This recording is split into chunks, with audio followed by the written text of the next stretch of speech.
Make no little plans. I'm an engineer and a planner. It's one of these statements that was given to us very early in our education process. It's one of these inspiring things that we put in our baby's nursery, put in internet memes that we pass around. We put it in granite on the walls. Make no little plans. The idea is that we should be bold. We should think big. We should have grand visions for what tomorrow can bring.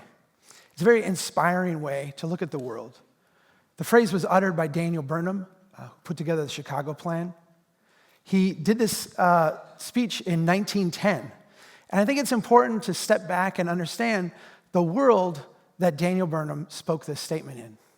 It was a world where, as a great planner, he could look around and see these amazing cities, these amazing things that we had done as humans in different continents, different latitudes, different cultures, these prime achievements that we had created by thinking big. And he has inspired tons of people that have come after him to dream big. In the decades after he uttered these words, we certainly did dream big, and we acted big. We did a lot of big, big things in this country. If we look at the last 100 years of development in North America, I think the one adjective you would use to describe it is big. Everything we have built has been big and bold. We can look at a city like Fresno, California, which is very typical of the North American development pattern. We see before the Great Depression a certain incremental style of growth that then after World War II began to expand in a big, big way. All of our cities have grown in this horizontal pattern in a very aggressive manner. We understand this as growth. We understand this as creating a certain amount of prosperity. We also need to step back and understand the liability involved in this. When you take a city and you spread it out across a broad area, you create a lot of obligations. I was involved in a study in the city of Lafayette, Louisiana, and we noted that after World War II, since then they had grown by 3.5 times, by 350%. In that same period of time when we examined their water system had grown by 10 times. And their hydrants, a little part of their water system, those had grown by 21 times. And so we asked ourselves, with all this growth, how much wealthier are the people of Lafayette, Louisiana? And what we found is that the median household income has only grown by 1.6 times. We've added enormous liabilities to our cities. When we look around today, cities everywhere are struggling under the burden of maintaining just basic infrastructure. We're told we don't have enough money, millions of dollars per city. My little town, after World War II, has added no population, but has grown by 10 times. Who's paying for all that stuff? This is the city of Lafayette. It's a little map we put together. We did what in a sense is a profit and loss map for the city. Everywhere you see a blue property, what you're seeing is a property that pays more taxes on an annual basis than they require in ongoing services. And every time you see a property that's in red, it's the exact opposite. These are properties that over the long term annually require more and more money to provide basic services to than they create in tax revenue. That red stuff out on the edge looks like the things we've become used to. The malls, the strip malls, the big box stores, the windy cul-de-sacs with the 3-car garage with the attached house. That other stuff looks very run down to us. It looks very different. It looks like the stuff that we've walked away from. These are the poor neighborhoods. These are the neighborhoods where the poor people live, yet profitable, generating excess revenue for the city year after year after year. How can this be? Here's two identical properties. When we look at them, we see they're the same size, the same area. This is very typical of the development pattern shift that we've seen in this country. This property on the left is the traditional development pattern, kind of the first infant phase of it, that first increment of growth that cities would have experienced. 2 blocks over used to look just like this. The city labeled it Blight, had it torn down, and now we have the new taco drive-thru. This meets all the zoning codes, all the development standards. City got rid of Blight. Everybody was really happy. When nobody bothered to look at, that property on the left had a total value of $1.1 million. Those property on the right, the one that is shiny and new that we were trying so hard to get, is only worth $600,000. That old blighted block not only pays way more taxes, but employs more people, has more local business owners, they use more local services. It's part of our economic ecosystem. I often am asked, how is this possible? This doesn't seem to jive with the way we build our places. And there's a lot of complex reasons why this works out this way. We see it over and over and over again, city after city that we model. I want to point out just one quick thing for you. Think like a poor person for a second. And imagine that you are coming together with a bunch of your neighbors to build a street. And you're going to build homes along this street. How would you do this? You're poor.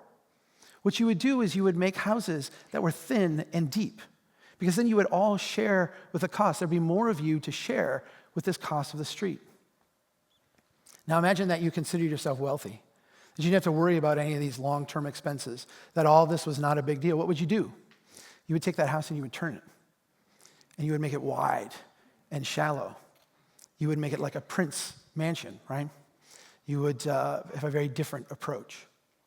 This is a fundamental shift we have made, because we've discounted these long-term liabilities as we've grown. This is in sharp contrast to the way cities were traditionally built. We can go around the world, different continents, different cultures, different latitudes, and we see a very familiar pattern. We see cities start with little pop-up shacks, the very first increment of investment. Some people with some hopes and some dreams about the future. Over time, as people come together and the land becomes more valuable, these will redevelop. They'll become these structures that maybe 2- and 3-story wood, like this in my hometown. This is the same street, by the way, just 30 years later. Go another 40 years in the future, and these wood structures will be turned into buildings of brick and granite. Incremental development over time. The slow grinding of time, gradually shifting and replacing and making places stronger, more productive, more valuable. Incidentally, this is what this street looks like today. It's a denuded space of parking lots and half-occupied buildings. We have denuded our cities. We have denied them wealth, and we have added to them enormous liabilities. This is a pattern that cannot continue. This is a pattern that we need to change. We need to take some conscious steps to do things differently. One of the first things we need to do is we need to focus on maintaining what we have. It's astounding to me how I can go to city after city after city who will have these big, intricate reports that say we have tens of millions of dollars of unfunded maintenance liabilities for our road system, yet they go out and build more roads. We have to become obsessive about maintaining and taking care of what we have. We need to shift our focus. Instead of looking at what the new developer coming to town can bring us, instead of looking at the federal or state grant program that we can get funded, we need to look at the way our people are using the city. Focus on their needs. They point to us, by their actions, the highest returning investments we can make. We need to make our places worthy of care. I'm an engineer. This is something they don't teach you in engineering school, but it's the little frivolity of life that adds beauty to a place that makes it worth caring about. When people don't care about their places, they don't take care of them. If we want our cities to be successful, we need to show them love. And we need to start making better use of what we've already built. We've built this enormous amount of infrastructure. We need to start using it. We need to start thickening up our cities. This is one little example that I'm fond of. Between these two big structures, there's this little attorney's office that's built in here. It's a very tiny little place. And we laugh at it, right? It is funny. It is funny looking. But understand that pound for pound, the financial productivity of this place is 6 times this city's Walmart. It is these kind of investments in these lost spaces that are going to transform not just the uses of our cities, but their financial productivity.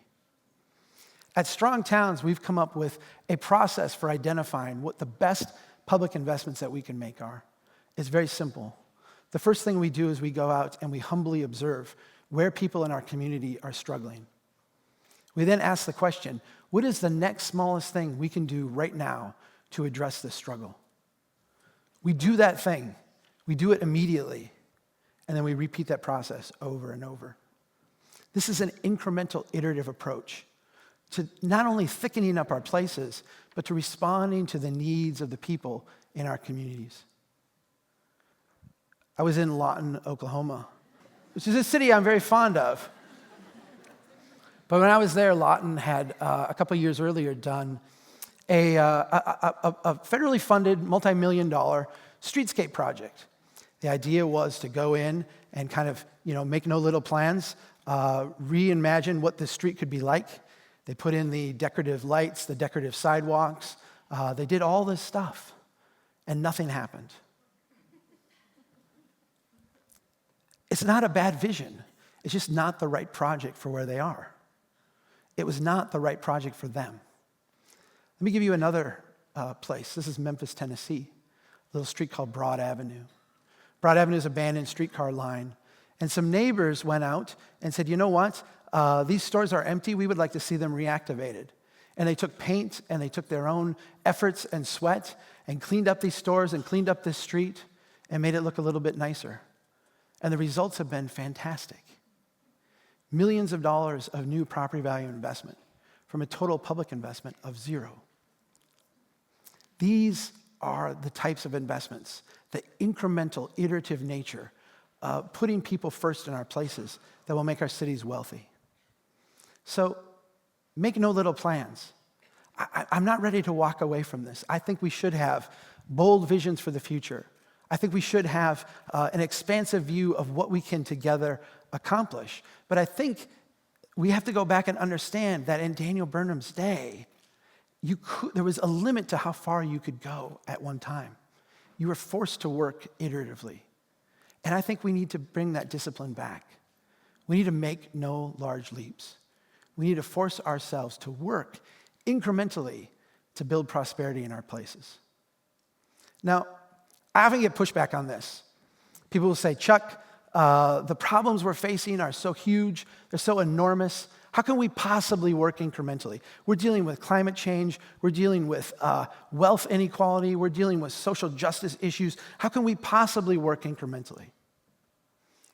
I find that approach intellectually lazy, lacking in imagination, and not just a little bit self-serving.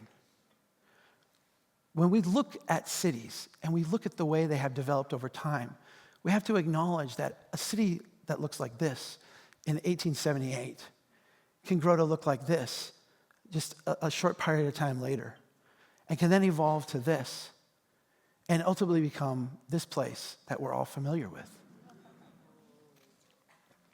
When we look at all the great things that we have done in our cities, all the things we're most proud of, what we understand is that they're the culmination of decades and decades, generations and generations of hard work, of incremental, iterative steps. Yes, there's bold vision there, but we did not build the Eiffel Tower so we could have Paris. We did not build the Colosseum so we could get Rome. Those things were the celebration of many, many, many generations of hard work and success.